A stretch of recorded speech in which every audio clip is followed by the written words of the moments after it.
series called Through the Lens. And it's where we take a deeper dive into all the things that we love about snow sports. Um, I want to thank, we have Diane Boyer. She's right there. She is on our board. She's actually the chairman. We have a woman chairman of our board. I love it. So thank you, Diane. Diane has a long line of skiing legacy in her family. And also, this is a big deal to us who live in Vail, but Paul Tessweed is here tonight. Paul Tessweed is one of the original ski patrollers, pretty much at Vail. He's in our Colorado Snow Sports Hall of Fame for many reasons, not just for being a ski patroller, but saving many lives and just being. He was a big part of why Vail is so special. So I always say that Vail is such a special place because we are born and bred a ski town.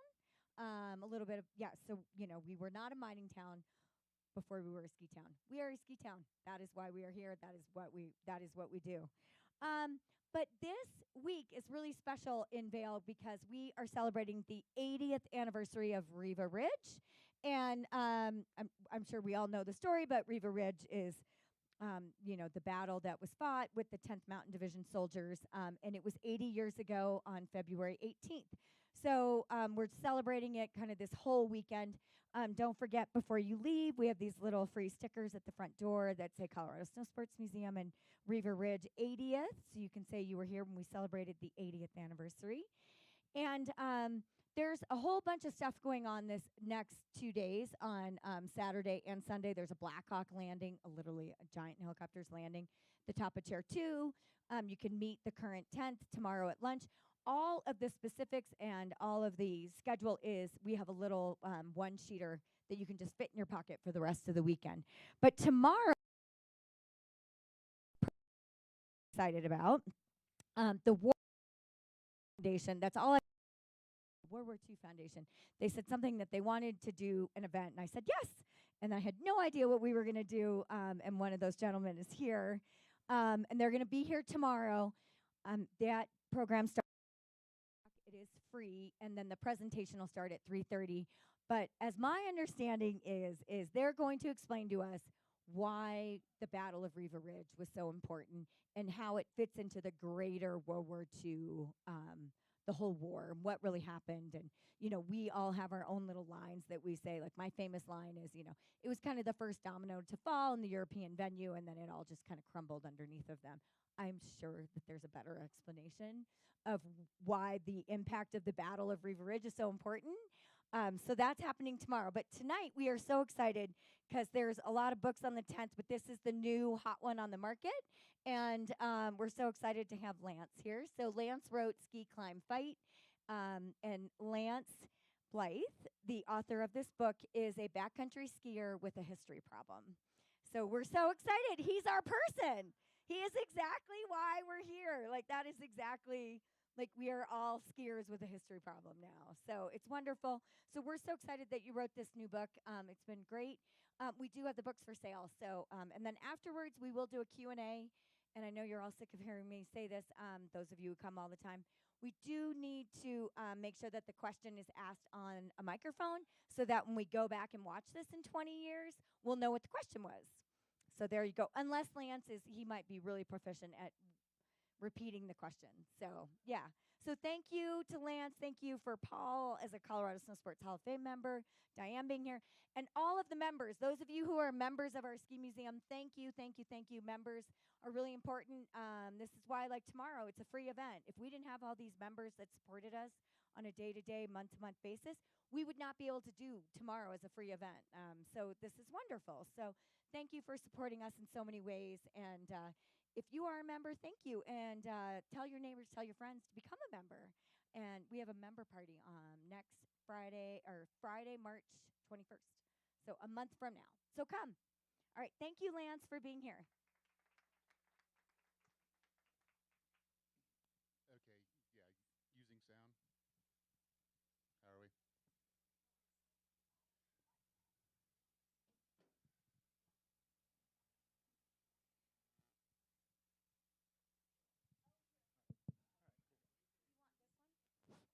Nope. I think we're good. I would say we can trust me. I don't really need this. Just for him. I I'd like to echo thank you for being here. Thank you for coming out, supporting the museum. This is a badass museum for the stuff what it has and what it does. It does an incredible job. So thank you for supporting it. Thank you for coming out and doing that. My wife, upon looking at this, said, "They're charging money to see you? You better not suck." So we will try not to suck with this. So yes, I did end up writing this work for a variety of reasons. I am a school-trained historian, so that's just how I do things. Had a bunch of questions I couldn't find, and now many of these authors are my friends because I got to know them during this process. So ended up writing this book, especially trying to understand bigger ideas of mountain warfare. But what I want to do tonight is talking about some things that I learned as I wrote it. I'm like, oh wow, that's different. That's interesting. And so basically, that's what I offered to Jen was let's do some of these kind of unknown tales that they're not completely unknown. It's a little bit of hype, but bear with me here. I had to get you to come out to to to to to talk about some of the stuff around 10th Mountain Division. So let's start off with this one. Stop me if you've heard this story. No, no, don't, please, because it would be a song. But Minnie Dole basically convinces the War Department to create a mountain division. Partially true. Minnie Dole, no question, force of nature in his own time and what he did. The simple fact is one of the unknown tales I discovered is that the Army knew about mountain warfare before Minnie Dole walked through the door. They had the United States Army between the wars was a very small organization, and it relied a lot on planning to be a mobilized army, kind of a skill we've lost. But they knew they would have to mobilize. So they spent a lot of time just on education, especially education of officers. So part of this education was regular people having to go into command and staff colleges, regular journals, and so forth. And so there was a lot of stuff written that was translated. So I saw articles from the German translated for American use, books that were translated for that. I've seen some articles in some professional journals talking about mountain warfare that were pretty much along. So what this leads to is that in 1939, the United States Army puts together a Field Manual 100-5 operations. Field Manual 3-TAC-0 operations is still in print. And they had a section on mountain warfare, combat in mountainous terrain. And they said, I always have to read this, you can do it if the troops are properly equipped and clothed and inured by previous training. Relatively straightforward. This is 1939. The guy who signed that in the center picture there is George Marshall. He was acting Chief of Staff of the Army. By 1940, he's Chief of Staff of the Army. So when Minnie Dole works his Yale Whiffenpoofs connections to get a meeting with George Marshall, 15 minutes, September 11th, 1940, Dole is coming in offering his ski patrol as auxiliaries to the military in case of a homeland defense scenario. He and his buddy's been drinking some few drinks, and why this sounds odd to us, but the summer of 1940 was a bad geopolitical time. France had gone down. No idea if the British were going to stay in the war. Things did not look good. The United States was thinking, how do we defend the entire hemisphere? Do we defend the whole hemisphere? How far south? Well, if we're going to do the hemisphere, we've got to go to Alaska. We've got to go into Greenland. We've got to go maybe into Nova Scotia to try to hold those. So they are thinking about this, and they're like, okay, summer 1940, they actually get the votes. By one vote, they agree to mobilize about 10 more divisions and train them for a year. We're not at war yet, but they start to raise these divisions. 5 of those are going to be in the north. And George Marshall knows we don't have enough money or equipment to train these guys. We need to keep them busy somehow. And they start thinking about, we should have them try to figure skis out, ski patrols. And they put this order goes out in August of 1940. I can only imagine the poor SOP. By the way, they did not wear uniforms in Washington, D.C. until December 8th, 1941, after Pearl Harbor. They wore civilian clothes. some poor sap is sitting in an office with a fan going, writing the order out to, hey, start thinking about ski patrols. A few days later, about a month later, Minnie Dole comes in. And they're like, we could use you because we don't know much about the skill and the gear you would need to do that. Can you help us? And Dole said, yes, of course. And that was where Dole began, was working with those ski patrols. And Marshall and Dole actually got along pretty well. Marshall sent some notes forward saying, hey, I met with the director of the National Ski Patrol System, it was called at the time. It doesn't seem to be it doesn't seem to be a shady outfit. He clearly had never been to any end-of-season ski patrol party. So, just saying. But no, and Dole and Marshall maintained a close relationship throughout the war, and it was important, as we'll try to point out. Where we really get into this larger idea of mountain warfare has to do with a bunch of American mountaineers. And this one guy on the far right by the name of Bob Bates, one of the Harvard Five, House, Ad Carter, also very important.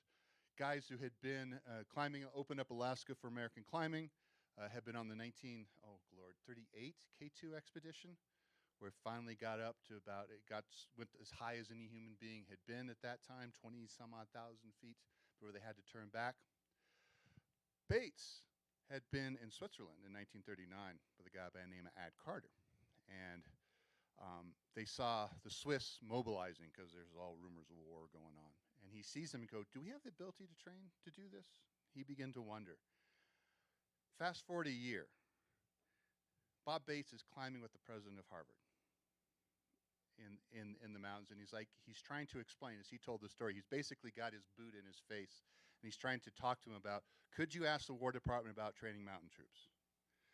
Say sure, because the president of Harvard was on a war board that met with that. And so Bates goes and gets his American Alpine Club compadres to basically reach out to the War Department, and it was an easy reach. Because the guy in the right in the middle picture is Henry Stimson, the Secretary of War, who was quite the mountaineer in his younger days. And that time when he was young, it was basically like a 14er bagger. But he did quite a bit of that in the Tetons. He did it in Colorado. So they knew where he lived. They just sent him a letter. And they said, hey, we want to show you all the stuff. And said, sure. They sent December 13th in New York. Bob Bates goes and lays out all the gear they took onto K2.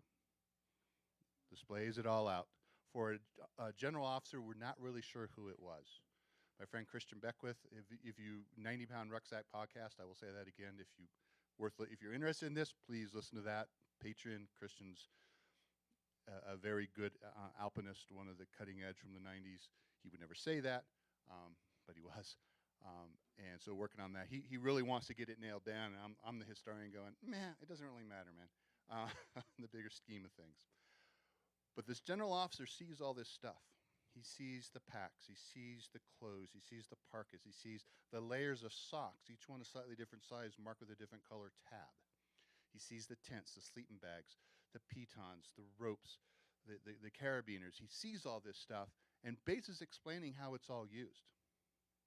He's also telling him none of this is made in the United States. None of the mountaineering equipment. No one in the United States made ice axes. What you did is you got together your buds, you all chipped money, and you sent one guy to Germany or Austria with a shopping list, and they would go through and buy everything and then come back over on the boat. That's how you got mountain equipment in those days. So this caused some light bulbs to go off in the War Department.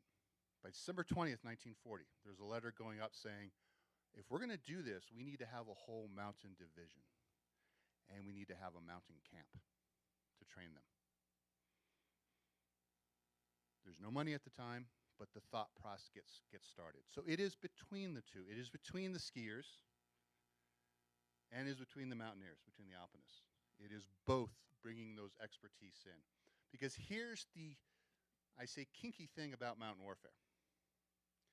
It is the only form of warfare in which the basic skills that are required to survive and be mobile are found in the civilian skiing and mountaineering communities. If you want to have like tank warfare, you don't go to Bubba's, well maybe you do in Texas, go to Bubba's Tanks, say how do we do this? But if you need to figure out how to get a bunch of guys move through avalanche terrain, you're calling an IFMGA guiding service and going, hey, can you guys give us some training here? Not definitely a different thing. So that's the first unknown tale that I found. Second one. This is always my favorite one because this is a bar bet. You can win this. 10th Mountain, a unit called 10th Mountain Division was never at Camp Hale. Okay, so how did that happen?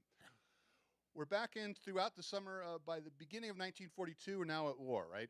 Japanese have attacked. The Germans kindly declared war on the United States, taking that problem out of the way. And the United States says, great, we're going to raise 3 mountain divisions and a corps headquarters. The 18th Airborne Corps came about 6 months from being in Mountain Corps. Then they decided not to do that. Have 3 of these divisions, right? They said, what are we going to do? Well, the first thing we got to do is got to start building that mountain camp. April of 42, we get construction is underway at Hale. And they wanted Hale because it had snow on the ground for a long time, because they needed snow. They understood the challenges of elevation. Originally, it didn't. The rest of the Army did not. Largely did not get it, but they needed the cold and the snow. The elevation was meaningless to them. They didn't. Is why they went there. I said, okay, we are going to start. We'll build that camp. It'll be built by the end of 1942.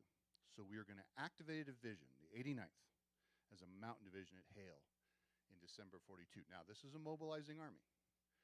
You took all the leadership, about 2,000 people, you sent them there, then you brought in all the recruits, about 12 to 14,000, and they ran through 3 months of basic training, about 3 months of unit training, and then 3 months of combined training, about 9 months, and then they would do some more maneuvers. It was a assembly line process, but it was meant to deal with the fact that in World War I, the United States sent units overseas with no training at all. So George Marshall, Chief of Staff of the Army, is like, no way, we're going to run through. And this is where the U.S. military today still is a training organization. Everything you do is training. Well, someone said, hey, wait a minute. It's cold at Hale in December. Do we really want guys marching around doing square bashing in the middle, trying to shoot on the rifle range in a blizzard? Is this what we want? Oh, yeah, good idea. Okay, better idea. We're going to take the 100th Division, which is going to activate at Camp Carson in July of 42. And all these discussions are happening in January, February of 42. And we will let it do its 6 months of training, and then we'll move it up to Hale. Oh, that's a good idea. We'll make it a mountain division at that point. Okay, that'll work. Then 2 things happen. Remember I said none of the stuff was made in the United States? There is all this effort trying to get skis and parkas and pants and boots and ropes and carabiners. They're trying to get it made and get it pushed out. And they're like, I don't think we're going to have enough for a whole mountain division by the end of the year. And then reality bit that the United States hit in the summer of 1942, hit a manpower crisis. We were running out of people already. We weren't even in close combat yet, and we did not have enough people to do everything we wanted to go do. If we mobilized everyone, we would start to shut down industries. We had agreed to rearm the Free French, so we weren't planning on that. They're like, okay, stop. Let's take and create a proto-division. We'll call it the Mountain Training Center, and that will basically be ready to be a division. We'll activate that in the 43, and we'll give it the number 10. That was one of the numbers they had ready to go, units they had ready. And so September of 42, the Mountain Training Center is activated at Camp Carson. November of 42, it moves up to Hale and occupies that. And out of a movie there, you can see the headquarters there. It was at that main entrance. Okay. So going to be a mountain division, spring of 43. Spring of 43 comes and goes. There's no orders to activate a mountain division. They finally understand why. They're like, we're going to do another experiment with you. We're going to make you a light division, with the hope that we can get 12,000 men's worth of combat power for only 9,000 people. Everyone thought, this isn't going to work. But the guy in charge, a guy named Leslie McNair, who hated the good idea fairy he hated that. This is the one time he's like, that's a good idea. And they try it. Okay. So they start off throughout the summer. They are a light division. They're still an experimental unit, does this work. They finally, in February of 44, they finally get their emblem. And they want skis, right? They want skis. And it's going to be the cross bayonets. So they wore it, many cases, upside down, as you see in the middle there. And in fact, the base paper first printed it upside down. And then we're told, no, the week later, like, oh yeah, sorry, we did that wrong. And it goes with that time. It is not until after all the experiments, it turned out, like everyone said, a light division wasn't going to work. They said, let's turn it into just a regular infantry division. And George Marshall said no. He said, these men have volunteered. They have a lot of skill and ability. I am not going to lose faith with them. This is a citizen army. Marshall always is a citizen army. He said, tell me how to make it a mountain division. And they did what any good staff officer does. They went back to the 1921 plans, pulled them out, dusted them off, and went here. And so they went ahead. But between that time, they sent them down to Texas to participate in some more maneuvers. Maneuvers didn't happen because all the divisions had to go to Europe. The war was actually moving way faster than they expected. And so they're sent down there. And here I do believe Minnie Dole did go see Marshall in the spring of 44, expressed concern about this and said, why don't we, and he said, and Marshall asked, what do you think we could do? And Dole said, why don't we give a tab, something special, some sort of special recognition, says mountain.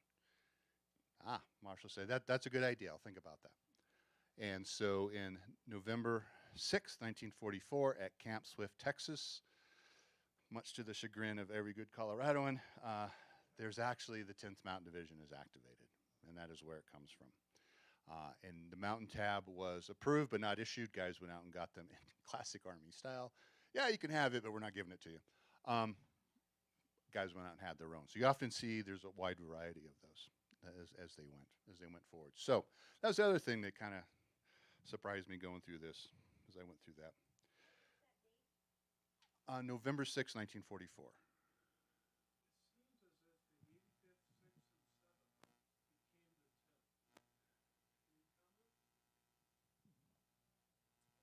Yes, the 87th Mountain Infantry was the first regiment activated. They activated, and it was a full regiment in the summer of 42. They activate the 86th over the basically the winter, really March of 43. And then the 85th is activated in the summer of 43. They were planning, the plan was to activate an entire division, so they were kind of getting the regiments ready to go, and then they didn't do it. And they send the 87th off to basically rot in the Aleutians for a few months. And then they come back, and it's almost theological when we're trying to deal with what unit was what. I've heard the recruits for the 10th were not all experts. The simple fact is there weren't a lot of experts. Minnie Dole said, there's 3 million skiers in the country. He was lying. The best number I've seen is around 10,000. But of those, only very few, probably less than 100, had the skills of what the California skiers called ski mountaineering, which we would call backcountry skiing. Now, there are people who did that, but to go out day in, day out, live out of your pack, not a lot. So there wasn't a lot of that. But what Minnie Dole does do is he uses the National Ski Patrol System and the National Ski Association and a lot of his own money. He pretty much beggared himself doing this, almost bankrupted himself, to go out and recruit. And I love this top picture out of the Snow Sport Museum back east of the Ski Patrol. One, I've never skied the East, but I don't think there's any place that looks like that in the East. I also enjoy it because it does show the patroller with the patch that they wore. They don't get the red jacket till 46 or 47, I thought. I could be wrong in that. And then I love the skier biffing it in the middle of the picture, going down hard. He does go out, and while they initially start off with the 3 letters, we want you to be a skier and alpinist and all that, those guys rapidly dried up. And pretty soon it came like this one here, this advertisement from 42 and 43. They basically say, ski and rock climbing ability is not demanded. They simply wanted volunteers. And in the Army in the 40s, if you volunteered before you were drafted, you got to pick where you wanted to go. So most guys would pick to go to the Navy or to the Marines if they were a little off. That's my service, I can say that. Or the Air Forces. But there were guys that said, oh, go to the mountains? Go to Colorado? Yeah, I've always wanted to go to the mountains, and off they go. And so they were volunteers. That would be the important thing there. So, and I think only several hundred people actually were skiers, were competent skiers when they showed up. They trained a lot of people to ski, and they trained a lot of skiers, people to become ski instructors. They did that. There's even fewer mountaineers, less than 200. This is those guys on K2 working their way across at the top, basically, kind of at the top of a glacier, but they're roped up, ice axe, cramponed, moving through that terrain. Very, very specialized skill. Very, very few of those did. So there were never enough enough volunteers. Ultimately, the National Ski Patrol would send 8,000 volunteers to Hale over the time. We think about, and there's not been a good amount of research done on this because it's so hard to track individuals. We think about 6,000 of those went to Italy with the division. Other 2,000, some aged out. They got too old to deploy at their rank. The Army would not send you overseas if you were like a 31-year-old private. Nope, you're not going overseas as a private. 31-year-old major, yeah, go ahead. They aged out. Others just got tired of waiting. Many of these were very intelligent and educated guys. They went and they joined the Air Forces. In June of '44, when they learned they were going to go to Texas, many ended up agreeing to be recruited to backfill the airborne divisions after D-Day. I think the 101st, many of the replacements with the 101st Airborne came out of Camp Hale. So the guys who jumped into Market Garden, many of them for the 101st would have been trained as mountain troopers. So to fill up the rest of it, somewhere in the area of 6,000 to 9,000 men, they just were voluntold. They took units that they were disbanding, like every fourth person step forward, you just volunteer with the mountain troops, go to the mountains. At one point, they took a whole bunch of guys out of divisions training in the South and sent them up to Hale. These poor bastards. And then they sent them to the field within a week or two. They'd never seen snow. No idea. Many of them came to love it. They came very good. They came back here and occupied that, but many of them were voluntold. But what they found was that the guys who wanted to be in the mountains and the guys that grabbed into the mountains, those were the best recruits. They were trainable. They would learn because they wanted to learn. And they would go on their weekends and go ski, or they'd go up and camp and fish. They found that those volunteers were best. So they were not all these expert guys, but they worked very hard.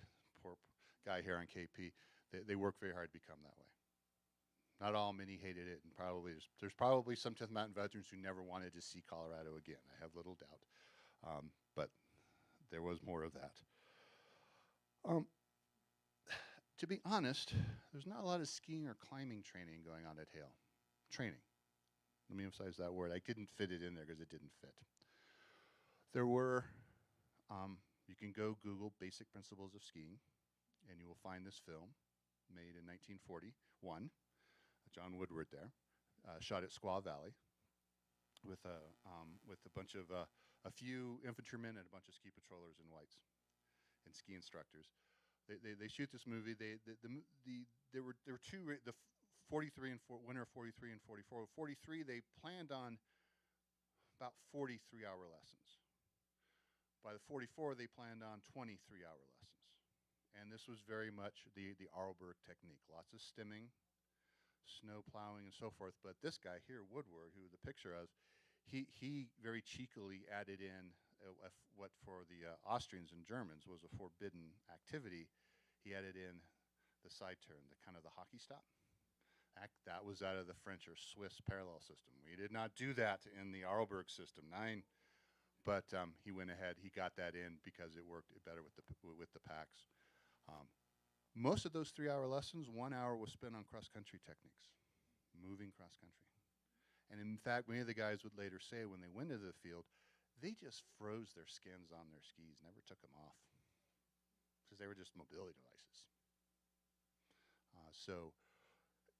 And if we go, they did do some alpine training, 43. They did send some people on to Rainier, time or two.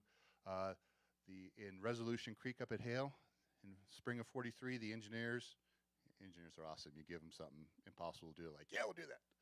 They built an artificial glacier, put down logs, poured water over it, packed snow on it, went, there it is. And they went, that's nice. It's on a south-facing slope, and it was gone within a day or two. So they did it again. They built it again, and here's a picture of it, and they went through the basic alpine travel techniques, right?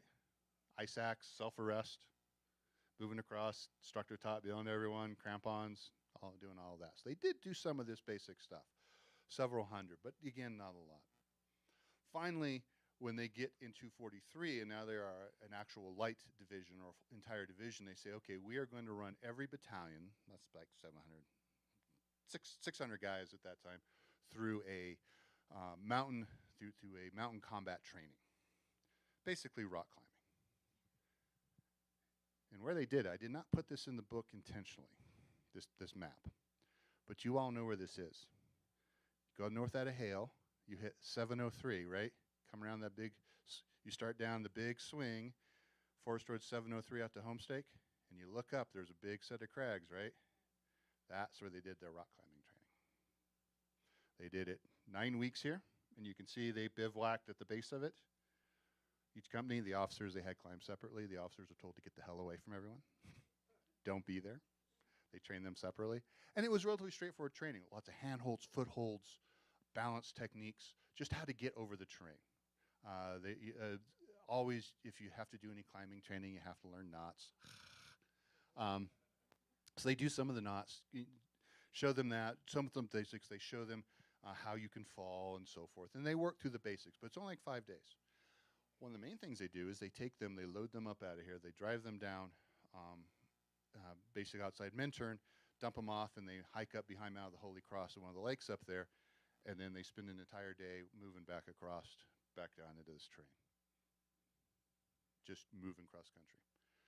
They would later repeat this in June of 44, in many cases just to have something to do, because morale had really, they just wanted to do some climbing training here. They would do it again, but ultimately most of the guys only had about 2 weeks of climbing training. But the thing is this, is that they weren't, these were mobility techniques, how to move through and across the terrain. That's what they were really trying to get through. That's what they really wanted to show, because they go and spend a lot of time in the mountains, a lot of time on skis. That's one of my favorite ones here. We all know about the D series, right? This 3-week sufferfest of training that went on. Quite surprising to me, I discovered they had weekends off. Okay, because here's the thing. What this whole exercise was meant to do was to see if the division staff, regimental and division staff, so that's colonels and generals and majors and all those senior NCOs, actually could keep a unit in supply and alive and fed in the mountains in winter. That was the whole point of this series. It was to train the division staff, see if they were competent or not. So the men were just basically training aids. No one really explained it to them. The commander at the time, by the name of Lloyd Jones, had bad asthma, and being at 9,000 feet and being in the coal smoke that filled Hale, it wiped him out. He physically was unable to do it. So they didn't have a lot of leadership explaining it there. So the idea, they head out. It had been a dry winter to the day it had been. Of course, we know they head out and march right into a blizzard, one of those awesome spring blizzards that we can get. And they go out. And they go out for the first week, and they go up, and they basically practice getting into Tennessee Pass. They're going to push forward. They push forward towards Leadville. They're told, no, fall back. We've all done these large-scale exercises. Like, okay, get ready to move. You pack your stuff up, and you sit there. Hours go by. Then it gets dark, like, okay, move out. It's like, we could have done this hours ago. So it did not tickle their funny bones. They did not suffer. Most of these guys were, again, volunteers. A lot of them, many of them were sharper and better educated than average. They didn't put up with that. So they defend Tennessee Pass for 1 week, and they basically fall back, and the whole division series is to see, okay, can you pull them out of the line, get them ready to go again, replace anything broken and so forth. So they send them back to Hale and have them bivouac in their tents on the parade ground with inside of their barracks. Yeah, it's kind of a morale crusher. Because what the Army really wanted to do in these series was send the unit to a whole nother camp, to a whole nother piece of terrain, and put it in force on force with a whole nother division. But there's only one mountain camp, and there's only one mountain trained unit, and if you'd sent any other unit up there, you would have been condemning them to basically lots of exposure casualties. Many of the umpires that were sent to kind of oversee this didn't know how to ski, so they would just leave the umpires behind and do whatever the hell they wanted. More things change, more they stay the same. They spend the next week, it's cold, it's blowy, but they do a couple attacks up onto Vale Pass. One regiment defends, they attack 2 times. And they'll actually learn a lot from this. I think a lot of this goes into Doctrine 44 and actually I think into Italy. When they come back this time, they send them down to basically outside Pando towards Red Cliff where they can't see Camp Hale and they bivouac. They spend the last week down in the Gold Park area on Homestake Creek there, doing a retrograde operation, but now it's warmed up. And the snow is sticky. And they're glopping and they're moving through all this. And their fun meters, by the end of it, had completely pegged. And that's why I love this last picture. If this was a modern picture, he'd be flipping us off. But this dude is exhausted. His tan has a tan. But this is a great picture. I mean, you can see the gear, see the stuff, but he's sitting there, but he's sitting on something. He's not sitting in the snow. He's sitting on something. This gentleman knew what the hell he was doing. He was exhausted. So, yes, this was a heck of a exercise, but I've gone through a lot of the memories, and it doesn't always come out with that because it turned into a 3-week sufferfest. It was type 2 fun. They would all agree it was type 2 fun later on.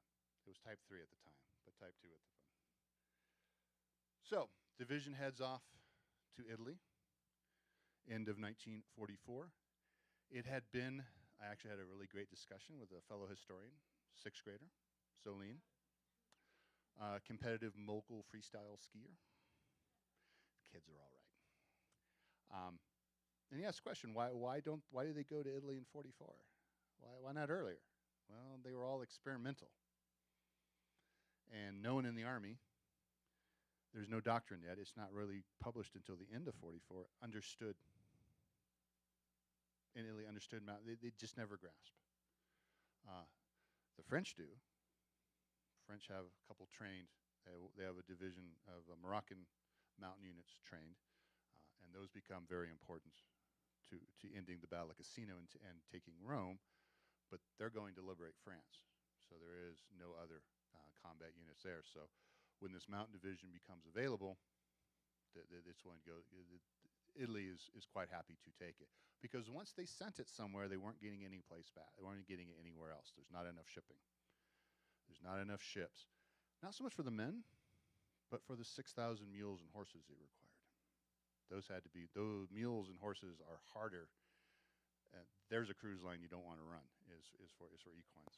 Okay, so they get there, they get in, they spend quite a few days. They move into the line and they basically start patrolling. But all that ski gear, you see, all this good stuff you see back here, you can see the museum, they have none of it. Wasn't shipped with them. The Army's preference was to send everything ahead of you, and we know there was equipment for roughly a mountain division in theater. That guy, Bob Bates, I talked about earlier, he ends up in the Quartermaster Corps for the war. He is over in the summer of 44, and he says, yes, we went over the TO, the Table of Organization and Equipment for our mountain division, and we changed some things out to update it. What I think happened is that when all this stuff started showing up in Italy, in Naples, no one knew what it was. I mean, no one had ever crampon. What's that? Pitons? What the heck? They thought, well, maybe it's for the Brazilians that are coming over. But it got jammed back in a warehouse, and it took a long time to start pulling it out. If they'd had more, they would have done more. For example, they could send reconnaissance patrols out, but they didn't have sleeping bags or tents for them, so they couldn't leave them out there. Put them into an observation post, just leave them there for a couple days, dominate that terrain. They just couldn't do it. It took a while. But they finally decide to go ahead, and they are given a mission, this Operation Encore. Operation Encore is what we call a shaping attack. It is meant to clear German observation of Highway 64, which is that road right through on the right-hand side of this picture. Push them off of that. But to do that, you can see down in the bottom corner there is this ridge. And I'm sure you'll hear more of that. So you have to take that in order to do the other attack. There have been other attacks. I'm still trying to figure out how many. Riva Ridge on the German side was this nice low angle 30-degree slope, less than 30 because there was a ski hill on the back side of it. On the front side, it was definitely more of a slope on the way up. So units could get up there, climb up, take it, but they couldn't get their wounded evacuated off. They couldn't get ammunition up to them, so they'd had to fall back. And this had been the story of the American experience and the Allied experience in Italy through war. You could get people into the mountains. It's hard to stay there. They would have to fall back, and the Germans would just roll back in and take that. So they have to take this, and they do. They set up, ultimately discover 5 routes up. 2 of them would need to be protected with ropes. And they would move up on the night of 18-19 February, as we've talked about, and they would occupy, there were 5 pieces of high ground. And this is at the far southern end of the ridge looking north. They occupied, and you can see by this time they had parkas, and there were many ski boots. They had some of the kit. And you can see, so on each of those pieces of high ground, there's a company of American infantry, mountain infantry, dug in and holding on. But for me, from perspective of mountain warfare, the significance of this is that the 10th Mountain Division was the first and only division that went over to Italy knowing how to operate in the mountains and how to do logistics in the mountains. We always make fun of the 4. That's the 4 is a logistic, but oh my God, you have to have them and you have to understand how they operate. This is a division that knew how to basically, I'm figuring, put everything in 50-pound packs, in 50-pound loads. Because you load it on a truck, you then drive it forward, then you either put on a Jeep or a Weasel, an over snow vehicle, and then you move it up a little farther, and then you put it on a mule. Mules now can only carry about 250. They stop if they have too much. And then for a certain point, it has to go into the back of a man, 50 pounds. They had 100 extra personnel assigned, replacements, already in theater. They signed them as porters. They got some Italian mules. They had Italian mule companies, Italian Alpini, Italian mountain troops with mule companies. And the 10th had something that no one else did. They had mule packers. They didn't have any mules yet. The mules are on the way on the boat. They sailed out of New Orleans, serials of 250. They would have them for the last operation, 500 of them. But they had guys that didn't speak Italian, but they spoke mule. And they got way more out of these mules than anyone else did. They packed up heavy weapons to hold onto the ridge, a pack artillery piece, some 50 caliber machine guns, weapons that had some reach, so if you could see the Germans form up for a counterattack, you could reach out and touch them and break that opportunity up. So they were managed to push that up. They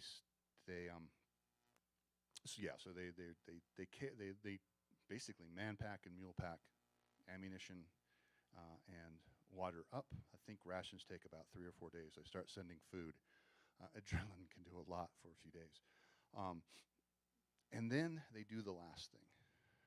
They had a company of engineers that could do cable cars. Because the trip up and back was an 8-hour round trip. They took a couple days to build a cable car, and that took 45 minutes to get up and back. You've all seen Officers Gulch, right? On the highway past Cop. You see how, okay. This company, 126 engineers, later became B Company of the Engineer Battalion. In 1943, 43, bivouacked in Officers Gulch and built a series of cable cars to the top of Peak 1. They learned how to do it. They also did other weird stuff, like they went out onto the lake outside of Leadville and built a landing strip as well. But yeah, so you had going up on the ridge, and the last thing of Riva Ridge, so they could keep them in supply. The guys know how to take care of themselves. They spent almost a week exposed up there, living like this. And as far as I can tell, looking at the after actions, I could be wrong here, I don't think they took any exposure casualties. No trench foot, none of that stuff. That just dominate, because they knew They'd been in these conditions. They understood it. They understood how to take care of themselves. So you take that one battalion out of 9 in the division. The other 8 are going to clear that ridge. They do that, and then the rest of them basically go up in here, taking Monte Belvedere, then Della Trazio and Della Spey. This is where, as one regimental history said, they discovered they were mountain troops. They weren't just ski troops, because they knew how to fight through this terrain. You get on the ridge, you fight down it, you use the crest to your advantages, you don't go deep into gullies because those are bad, and you fight your way forward. They knew their battalion aid stations had to be closer. They knew your reserves had to be farther closer in because they had done this. They'd done this on Vale Pass. They had worked with this, and they fight their way forward, and they bring the operation to an end on the 5th of March. So it starts on the 19th, 18th, 19th. For over 2 weeks, they attack. And they bring it to an end not because it's not successful, but because it's becoming too successful. The Germans are going, uh-oh, and they're starting to move their handful of armored divisions to move into counterattack and block. So the senior commander at the time of the 5th Army, Truscott, goes, okay, that's it. Pull up, boys. So this was a Riva Ridge, very important. Again, this is a porting attack to a shaping attack. I'm not saying it wasn't important, but in those larger schemes of things, it was far more the prosaic experiences of keeping your feet dry and knowing how to use mules and having a cable car and knowing how to evacuate men in the mountains ultimately was probably far more than any amount of rock climbing or skiing that was done. The other thing, looking through this, the 10th wasn't supposed to break the Gothic line. That was not supposed to be its mission. The commander in Italy by this time, Mark Clark, he wanted that Highway 64. He wanted the main effort to be along Highway 64. That makes sense. That's all the advantages to the American way of war. Massive firepower, lots of supplies, just overwhelm them with metal. Truscott did exactly what I've seen lots of general officers do. He said, right, boss, and then went and did what he wanted to do anyway. Because he had discovered, he suspected, he'd seen the French work, he suspected, and had definitely right, that he had a mountain division that could generate combat power in the mountains. And what we mean by that, I can say that to the military guys, and they're like, oh yeah, I know what you're talking about. What I mean by that is that they could get in the mountains and keep fighting. They could keep moving forward, keep attacking, evacuate, pull a battalion out, add replacements to it, send it back in line, keep attacking, keep going forward. And the Germans later said, we didn't think Americans could do this, could keep units in the mountains and do it. So way down here, you see the 10th Mountain Division. This is Operation Craftsman. This is what breaks the Gothic line. And you can see this is the 14th of April. So this is almost, 5, 6, math in public, 5 weeks after the end of Operation Encore. They had added in more replacements. This is where Bob Dole joined the division. They got 500 American mules. American mules were much bigger, could carry a lot more weight. Hayes, the commander, wanted minimum of 2,000. He probably had 1,000, half of those American. And they get ready to go. And they have to, when they step off, they have to go across this thing called the Rocca Ravenna. And they set off 85th, 86th, and then 87th on the far right. 85th was the hard luck regiment. They had no luck in Italy. They step off on the left, automatically just get hammered by the Germans, get plastered. 86 moves in. One battalion is able to slip through, moves up to the high ground, gets behind and starts shooting on the Germans, and they clear that. They clear that in a day or so. They push forward, they clear a pass. The entire 1st Armored Division comes behind them. They're on a ridge. The entire Armored Division comes behind them and ends in the valley on their left. While I do agree that a moving foxhole attracts the eye, tanks are really useful. They're very nice. To quote Oddball, they can give you an edge. 88th Infantry Division moves in on the right flank, and 10th Mountain does what we always called it, set its hair on fire and went down the ridge. They're on the top. They're heading down along the ridge. If you're in the valley below, they're going to go past you and they can come in behind you, but you're under pressure from everything coming in front of you. The Germans had to fall back, had to keep coming back. And this happened to be right at a seam between two units. That's what we always want to attack, is you had a unit here and a unit here. Anyone ever have that split between them and their neighbors that no one takes care of because you both think it's the other guy's responsibility? That's what boundaries always are. They attack right down a boundary. And they, oh, that's your problem. No, it's your problem. It's your problem. And by that time, it was too late. Within a week, boom, they drop into the Po River Valley. The Truscott had promised the first man to enter the Po River Valley a fifth of whiskey, and that was won by a scout from the Alpha Company, who went first the 87th, I believe, who stepped across the road and into it. And from there, yes, they move on. They head across the Po once they get the Po River Valley. So you come out of the mountains, and you're suddenly in Scottsdale, Arizona, because it is hot and flat, but there is a river there. They hit the river, they go across it, and they head on into the Alps, because they're trying to keep the Germans on the run. Because if they get into the Alps in order, any sort of semblance of order, they can reset their defenses.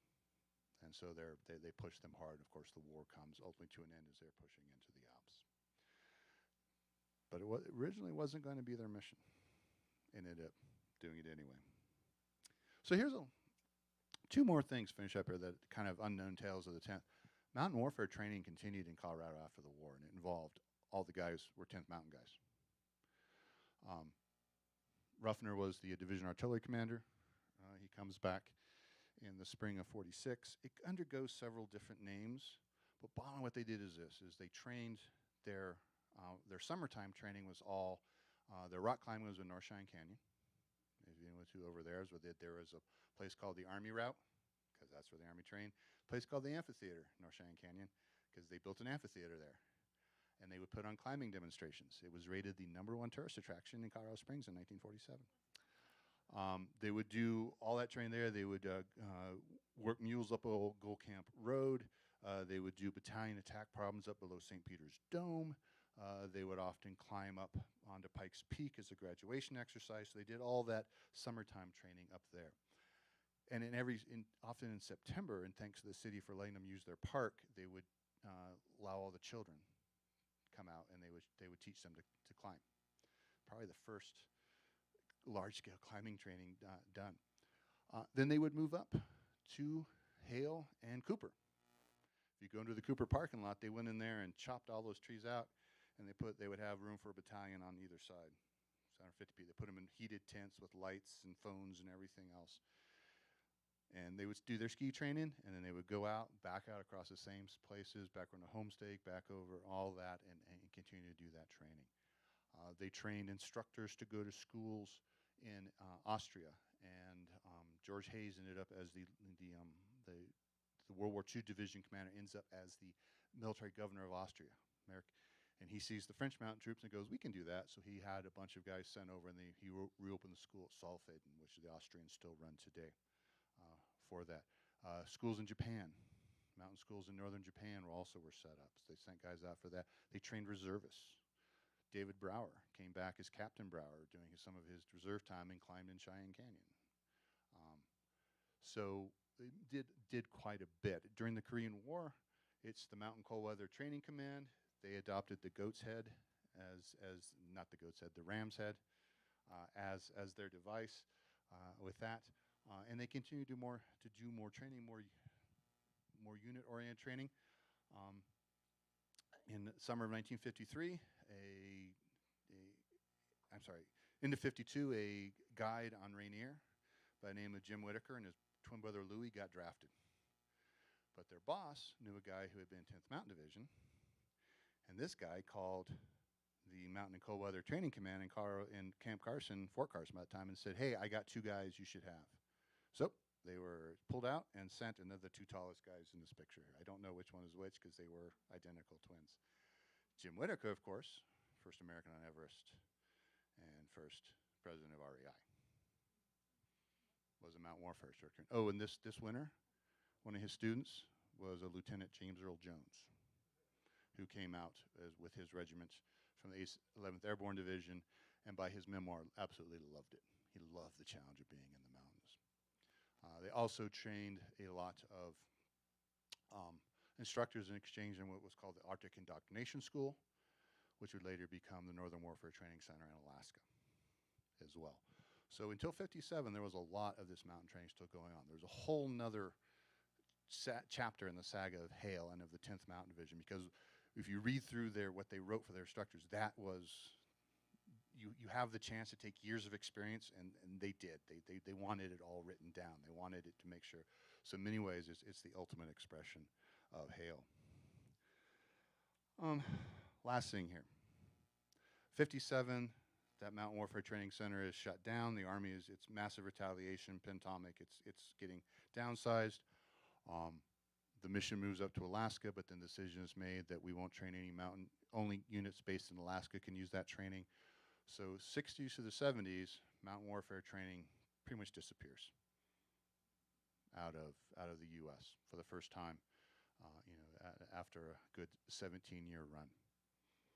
Now, as well known, in 1985, February of 1985, the 10th Mountain Division was in fact reactivated as a light infantry division, a division you could pick up and move somewhere.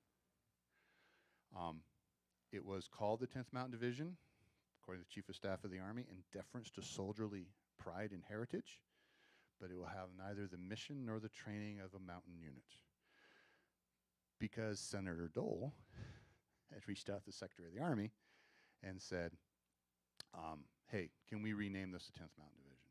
And they did. And it did what it was supposed to do, because, as like I said, my background is Marine Corps. There is that attachment to the Corps that can be a little odd at times. A lot of the guys who serve with 10th Mountain have that very strong attachment to that division, so it definitely played out.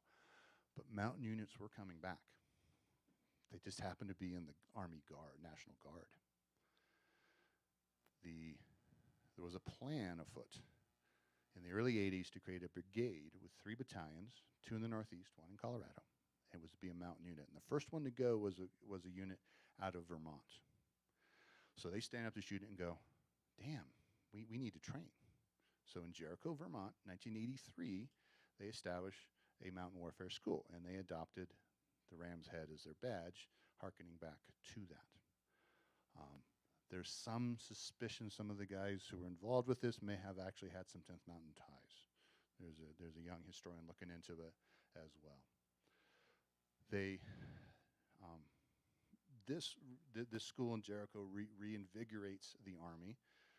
It gets the doctrine going back, but it's far more mountaineering and alpine stuff, because there's not a lot of great skiing. There's not a lot of high alpine terrain in Vermont, from what I have been told.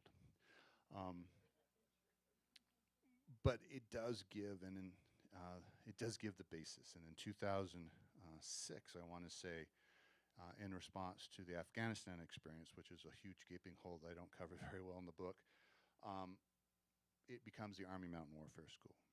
And doctrine starts getting written again. The Marines get back into writing about doctrine. There is some doctrine out there, and there is discussion going on. And today there is the 86th Brigade of the Army National Guard, and it has a battalion here in Colorado, 1st the 157th, that is working very hard to be a mountain unit. They recruit whoever they recruit. They recruit ice climbers. They recruit ski instructors. They recruit ski patrollers, EMTs, to try to bring people in. There's a mountain training group. They've pulled out as many people as they can to do that. They go to Hale and train pretty regularly in the winter. So they are trying to get back and do that. In many ways, in my opinion, that's what Minnie Dole had in mind, was that kind of citizen soldier, that take those experiences and move out. But the final coda is this story as well, that the 10th was not reactivated as a mountain division. It has identified the need, at least for the last 4 or 5 years, that it's got to get back to its alpine roots. That's why you're seeing them out here.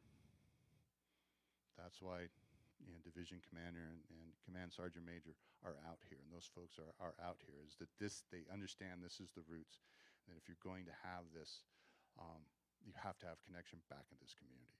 Speaking with the command sergeant majors on Ski Cooper, and they're a little bit, I won't say surprised, but I think gratified by how they've been embraced.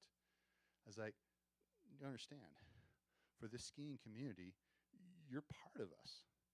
Your heritage is us. We know we may not know everything about you, but we view you as part of our experience, part of our background, part of our DNA. And so that effort is being made to try to figure out, though, how to go back and how to operate in the mountains. But again, to operate in the mountains, you've got to have those basic survival mobility skills at the individual level, and that's civilian skiing and mountaineering skills adapted in clothing, in gear, everything else. And you've got to send units into the mountains to figure out how to do it, because it is freaking hard. To do it in the middle of winter is a difficult task. But I think the guys in 10th Mountain Division would be very gratified to see all of this going on, see all this activity. I think they would be happy to see the flag back in Colorado, in a place that obviously meant, as we know, so many of them. So thank you so much for coming. Thank you so much for your time. I deeply appreciate it.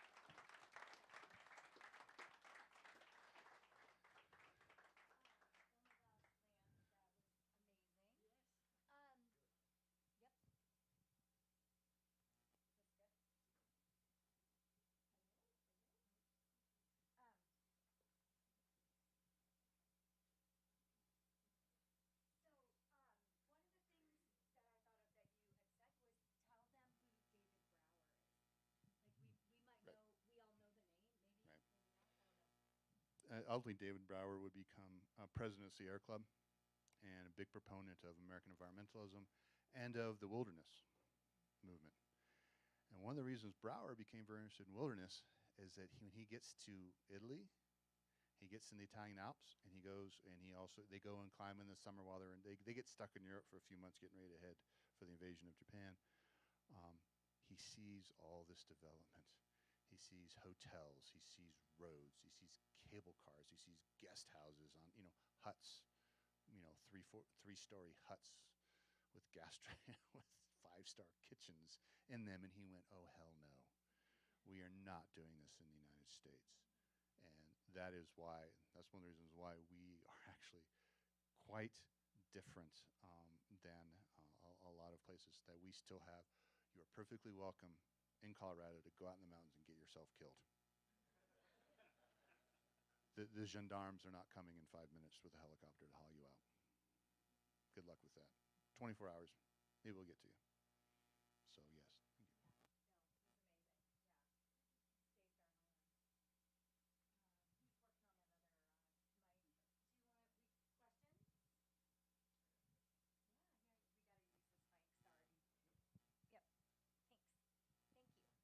Earlier in your discussion, you had mentioned that the troops were sent to Texas in the summer of '44. By that time, Camp Hale had already been up and running for a year, almost a year and a half, I guess. Why did they send them to Texas? Yes, no, excellent question. And trust me, the guys at Hale were like, why the fuck are they sending us to Texas? Remember I mentioned that there was this assembly line process to train units? One of the things they like to do is send them into large-scale maneuvers. You might have heard of the Louisiana maneuvers, where they would take as many divisions they get their hands on and put them to fight a war game against each other.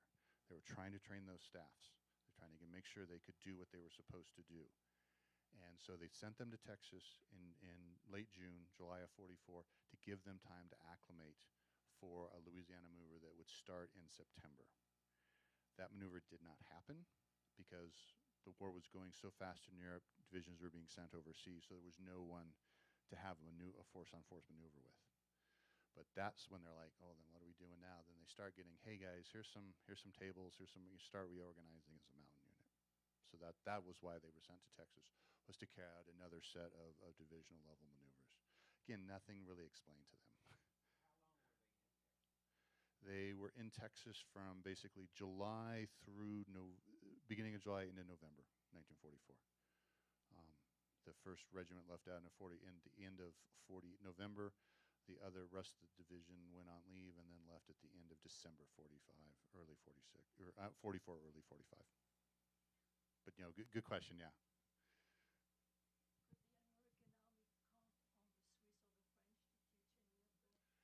Yes. Was there any to call it? Could the Americans look to the Swiss or the French armies to do with this? And that is one of the things they could. Problem is, they didn't. They could read the language, but they didn't know how to translate it. So they would look at, for example, they referred to. Whenever I read the stuff translated from the German in the 1920s and 30s, they always call skiers snowshoers, because in German, a ski is a skischuh. Um, this individual I mentioned by the name of Adams Ad Carter. Ad Carter was a Harvard 5 American mountaineer, member, captain of the 1934 ski team. He was in Italy. He was in Switzerland with Bob Bates, and he got an intense interest in this and proceeded under his own time and on his own money to start collecting and translating documents. And he used a lot of the Swiss, and he also used a lot of the French and much of the German and Austrian to get his hands on. He later then would work for the War Department doing all these translations. But he translated almost 90 pieces of articles and doctrines and so forth. And I know those were used to help write American doctrine in 44.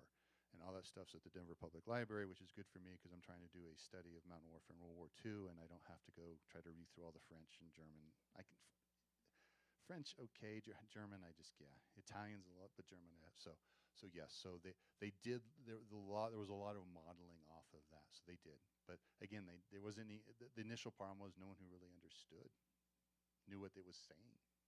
But thank you. Just to follow up to the question about going to Texas, my father was one of those who went, and my mother tried to follow him, but was pregnant with me and couldn't stand it, so she she went back to Kentucky. But would he have been sent from Texas then back to Camp Hale for any further training, or if not, would that have affected their readiness for the winter in Italy? Because he was shipped out in January. No, when the division left Hale, they started, in fact, tearing it down. It was the most expensive camp to build, and it was very expensive to run. And the Army it was a mobilizing Army, and they thought, if we need another camp, we'll build it. So they started tearing it down. They actually had a bunch of German POWs who were signed at Hale were there, and they tore it down and pulled all the nails out and stacked all the boards. And so many of these early cabins you see around here, that may have been Camp Hale material. We don't know, but they did not send them back to Hale. They just loaded them up and sent them back. When they came back from Italy, mind you, they were supposed to head for. They were not on the initial invasion list for Japan, but they were going to the invasion of Japan. George Hayes, the division commander, got them sent to Colorado, got them sent to Carson, and I think his plan was to be able to utilize, to have them at Carson, but be able to send them in the mountains as part of their training to continue that afterwards. But they discovered the war had ended on their way home, on the boat on the way home. No. No. No, in the big Army scheme of things, they'd had 2 years in the mountains. That was enough, or a year, or a few times. But yeah, they were moving several thousand people around is a big haul. So once they had them there, they just sent them on leave and into their ports of embarkation. At what point did the Brazilian troops join into that whole group? Yes, so part of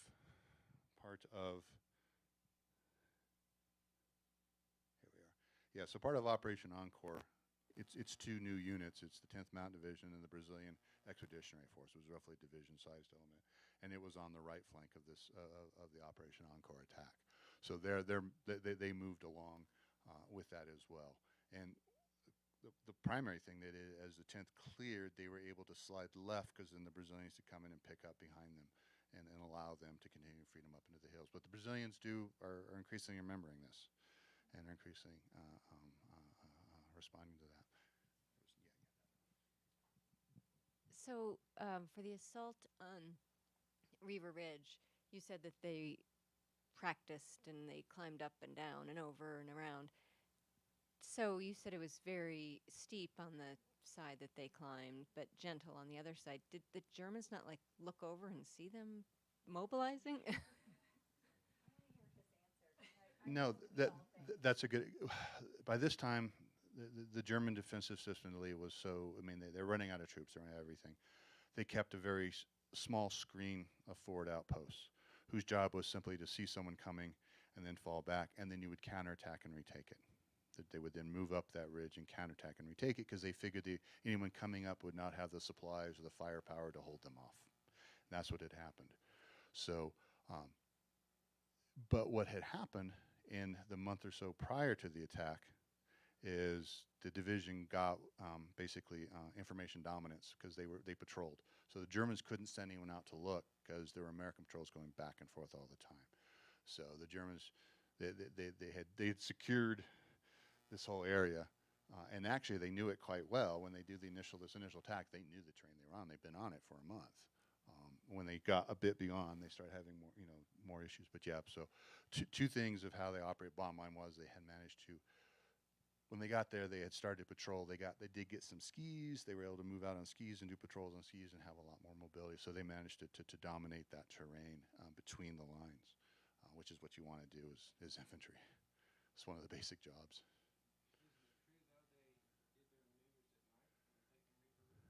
Yeah, the climb was, yes. River Road just climbed at night. They set off about 7:30, and climbed up, and I think they hit it by about 3 a.m. I think all the units got up there by 3 a.m. Popped on the top. In the attack, none. They took no casualties. They popped up over the top. The casualties, I don't have the numbers off the top of my head, but those came from the fighting off the German counterattacks. No, they came and seized it, complete surprise. And took it. So it is, yeah, to move 700 and some odd men with all that stuff up is pretty impressive. I heard when they went up Riva Ridge, they couldn't bring ammunition. Is this true? And tell me about it. Oh no, they were loaded for bear. They had lots of ammunition with them. I think there was. Yeah, there may have, what they were trying to do is keep the element of surprise. So, yeah, because if you're not sure, there's a thing called recon by fire. You just blast off in the distance and see anyone shoots back at you. So if there was any of that going on, they held off. I'd have to go back and look at the order. I don't remember that being in the the operations order at that time. Now, is there some overzealous squad leader down there? That's possible.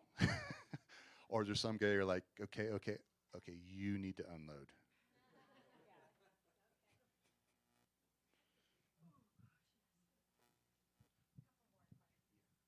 In '39, all the equipment was from Europe. When did it become American?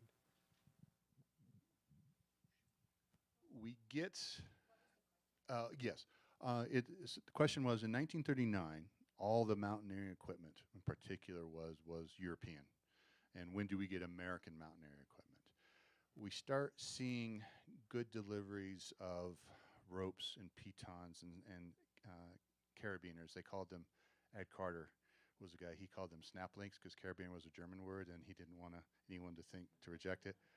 And ropes made of nylon because hemp came out of Southeast Asia. Japanese had taken that. Crampons and so forth, stoves, all this stuff. We start getting a good flow of that by the end of 42, into 43. That's actually one of the things we get. I've seen numbers as high as about 100,000 sets of equipment, especially for skiing and clothing, which all became surplus after the war. And so all this gear goes out and can be bought for pennies on the dollar, like $5. You could buy skis, boots, poles, jacket, everything. And so for a few years, that was all the ski equipment that was out there. And then people begin to realize two things. One, this stuff kind of sucks. And two, there's a market for this. Howard Head skied on 10th Mountain Division skis and went, you got to be kidding me. And figures out the laminate ski, a metal ski. Once you figure out how to do laminates, fiberglass by 62 or 63. And today our skis are all laminate. I always say if the pitons they used were crude and heavy and big, and you take a dirtbagger like Yvon Chouinard going, I can do better than this. And he breaks out and he does Molly and he does all the stuff and he makes the Lost Arrow, that light piton. That's his first piton he makes, and that's the start of what will ultimately become Patagonia. So there's it's not a direct connection, but there are some strong threads between all of this and us. There's not a single tie. Right. Like the threads of the 10th Mountain Division touch every aspect of the ski industry, the outdoor industry. It all comes back. And then it all comes back to the Colorado Snow Sports Museum. Howard Head is in the Colorado Snow Sports Hall of Fame. Yvon Chouinard was very good friends with Roger Cotton Brown. We have videos of him that nobody else has. That Patagonia was like, you own this? We were like, yes. Yeah, so it's pretty incredible. Like, it just shows like how we're all just so connected. There's just no way to unconnect it. Any more quick questions? Any more other questions? Yeah, okay, good. Were Bob Doe and Minnie Doe related? No, they were not. And lastly, you can find me on the socials. I just put content up, stuff that I'm working on, stuff about this, videos, stuff you might want to see. My friend Christian Beckwith, 90 Pound Rucksack Podcast. If you've not listened to that, Google that and get that. And then we've done a few with Why We Fight. I talk about a lot of the training in this Climb to Glory Part 4, this World War II podcast, so you can find out if there's anything. So if you're interested in any of this, that's where it will be. Thank you again. Thank you. One thing I forgot to note, which is good that I remembered it now, you mentioned the Denver Public Library. So the 7th floor of the Denver Public Library is dedicated 100% to the 10th Mountain Division, and that whole floor and all that was funded by a gentleman by the name of Ben Duke. Ben Duke's son, Jamie, was a longstanding board member, and him and his wife, Jamie, underwrote tonight's program. So literally, it all always just comes back full circle. But if you're ever in Denver, the Denver Public Library, it's the coolest thing. It's crazy. It's the coolest floor. It's amazing, all the things that you can learn on the 7th floor of the Denver Public Library. And when you're up there, give a big homage to Benjamin Duke, who was, and he also has a large impact in the town of Vail, making Vail the mountain that it is. And as you all know, I just can't have a night go by. If it wasn't for Pete Seibert being the dreamer that he was, he was on Riva Ridge and in the 10th Mountain Division, Vail would not exist. So we are all here because of a 10th Mountain Soldier. Like I said it in the beginning, like Vail was not a town. So it's because of Pete, and he serendipitously met Earl Eaton, and Vail exists. And there he is right there. There's so many pictures there. I don't know. It's hard to explain, but every day there's another connection that's made. The threads are long and deep, and the whole Sierra Club thing is so crazy. But one of the things, make sure you grab one of these little half-sheeters on your way out and some stickers. Tomorrow you can meet our current 10th soldiers. They will be at Sarge's Cafe, which is the Mid-Vail restaurant at the top of the gondola. And imagine that. It's named after Sarge Brown, who was, a 10th Mountain Soldier. Like, it just never ends. Bob Brown, for those of you know, he was amazing. So go tomorrow. I think it's from 11 to 1, and you can meet the soldiers. And Mindy Dole's grandson, Trux, will also be there. So, yeah, there's just, again, so many ties. These skis belong to Minnie. These skis belong to Howard Head. Blah, blah, blah, blah, blah. But anyway, thank you all for coming. Thank you so much. Thank you, Lance, for writing this book. I learned so much tonight. It's incredible. So I wish he could come like once a month. Thank you.